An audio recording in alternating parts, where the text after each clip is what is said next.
Welcome back to This Week in Business. I'm Mike Nikitas. Park&Pedal is a free program aimed at getting people to commute by bike in Greater Boston, at least for part of their commute.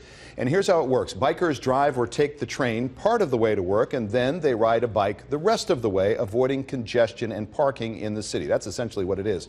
Joining me now with more on how it works are Park&Pedal founder David Montague, also of Montague Bikes, and the mayor of Newton, Massachusetts, Setti Warren. Good to have you both here. Great to be here. So, David, that was the thumbnail sketch. Give us a little more detail on how it works. I guess you must have to take your bike on your vehicle, right, and then you park, or how does it work? Well, think of park and ride, except for instead of buses and trains, you ride your bicycle.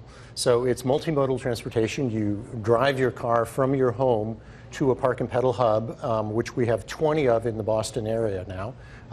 You park your car and then you pull out your bike, as you said, and then you ride the rest of the way into work. And in the process of doing that, you're missing the worst of the traffic, you're missing parking in the city, and you're getting exercise all in the on your commute. And reducing your carbon footprint too. Absolutely. And so what it came from, your average American lives about 12 miles from work, but your average American doesn't want to ride a bicycle 12 miles to work. And so there's a disconnect. A lot of people would like to ride their bikes, but they can't because it's just too far. And so Park&Pedal alleviates that problem. All right, now we said it's free, so if I then go to one of these places, there's a free parking space for me there? Well, it's getting quite popular now. When I started, I've been parking and pedaling along the Charles River in Boston for about 25 years now. I was the only one doing it until we started the program. Last year there were about 20 of us doing it from the location that I do it from. Today there are probably 70 people who are not driving their cars into downtown Boston, and they're riding their bikes. And so when they park though at this location, it's free parking for the day? I don't have to pay for parking? That's correct. Okay, so that's that. Now how do you enforce this then? I mean, like, do people try to take these spaces because they're good spaces? I mean, how does that work? Do you have to have like a bike rack on the back of your car to prove that, well, I just biked into work? Well, we hope that people are honest about it. And I'll tell you, we started the whole program, and within a week there were a bunch of pickup trucks parking in our Park&Pedal spots. And I looked at them and I'm like, can't those guys read? It says Park&Pedal right there. What are they doing? And then I got there really early one morning, and these were construction workers who were going downtown to work at their jobs. And one of them said, I pay $30 for parking downtown. I can park here for free. He hadn't ridden a bike in 30 years. He was riding his bike downtown, not driving his big pickup truck.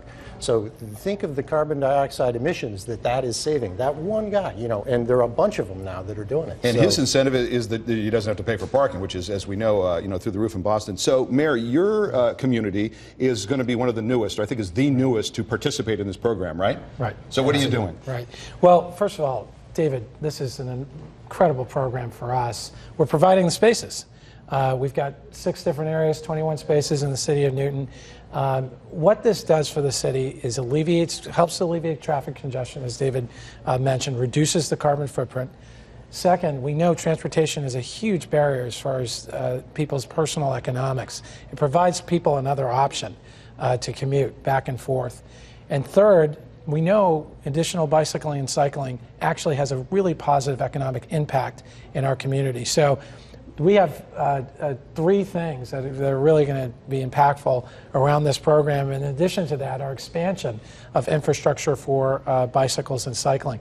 The 21 spaces and 6 sites are also associated in places where we have good bike lanes and signage and infrastructure to support the program. So we're really excited about this. This has multiple impacts for our community. All right, so the Green Line comes through Newton of the MBTA. So are any of the places near the Green Line? Because you were saying not only can you drive, but you can take a train as well. They are, and I'm sure we'll have them listed. The locations listed. You'll have them. Yeah, and you can tell the website right now if you want, just so people can find out where they are. So to see a map of all the locations, there are now, thanks to the City of Newton and Mayor Warren, there are now 20 of them around the Boston area.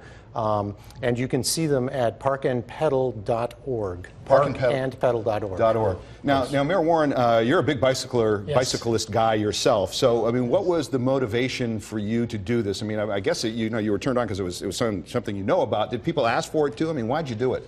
You know, we know here in Newton, first of all, I'm a diehard cyclist. I love cycling. But beyond that, we know in Newton, if we're going to increase multimodal transportation, bicycling access has to be a key part of that. So this program, we're tapping into the innovation of a private sector partner to create additional access. We're going to be doing some other things in the coming months, bike lanes. We're going to look at some infrastructure to support bikes, and we're going to look at shared bikes as well here in the city. But this is a part of our multi-pronged strategy to increase cycling and bicycling safety in our city. And we know, again, it'll have enormous impact for our residents. And that's an important component because as you get more bikes on the road, as we all know, I mean, we've had many bike accidents. You got to be safer, right. and you have to think of ways that, get more bikes, but be safer about it. Right. I mean, we have to look at routes, we have to look at cycle tracks, we have to look at the new innovative ways cities are taking this on. Newton's going to do many of those things in the coming months and years. I used to live in Northern California where it was all flat and everybody had bikes and it was great, and it's sunny 310 days out of the year. But obviously we have winters in New England. So how, what happens in the winter with these spots, with the program? How does it work? Well, I was very excited the other day. This is New England and today's beautiful, and a week ago it was pouring rain and it was, 55 degrees. I was very excited to see in one of 20 Park and Pedal locations that there were still about 60 people parking and pedaling on that rainy day. So far, knock on wood, it hasn't affected the program. Obviously, when there are several feet of snow, it becomes more of a challenge.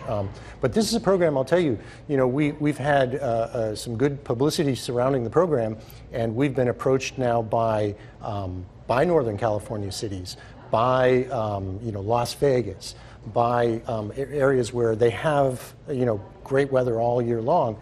So this is a program that people are taking note of, and the country of Denmark is looking at doing it for the entire country. So we're very excited that we have, it's not every day you get to coin a whole new mode of transportation, and I think that's what we're doing here in the in the area. I just want to add, research, evidence-based research suggests the more options you have to cycle, safe options you have, the more people will actually use their bicycle as a mode of transportation. So there is a desire of many people to participate in this program, but we know if we increase the options like we are for safe bicycling routes, people will take advantage of it. And anytime you can save $30 a day on parking in Boston, that also helps too. And I found that to be an interesting story. Yeah. All right, so Newton is going to open up. You're going to have a big ceremony, right? This will be this coming Friday, and we've checked the early forecast. It looks good. So what's going to happen with that? Well, so we're launching the 6 locations in Newton on Friday, and Mayor Warren and I will be talking about the program. To encourage people to come, we're giving away free bicycle tune-ups, free food, and we're just going to have a celebration, and then we're going to have a group commute from there. Oh, nice. To down along the river, because the location we're doing at is right near the river, so it's a flat, very easy, and very less prone to challenges, ride into the city. All right, and it's parkandpedal.org, right? That is parkandpedal.org. David Montague and Newton Mayor Setti Warren, thanks for being here. We appreciate it. And good luck with this program. It's a great idea. Thank you. Thank you very much. Up next on the Business Beat, how the Wynn Casino project may be affecting other construction work around the state. Plus, in a week with lots of Big Poppy news, we also have what you might call some Big Pop C news, and we'll explain.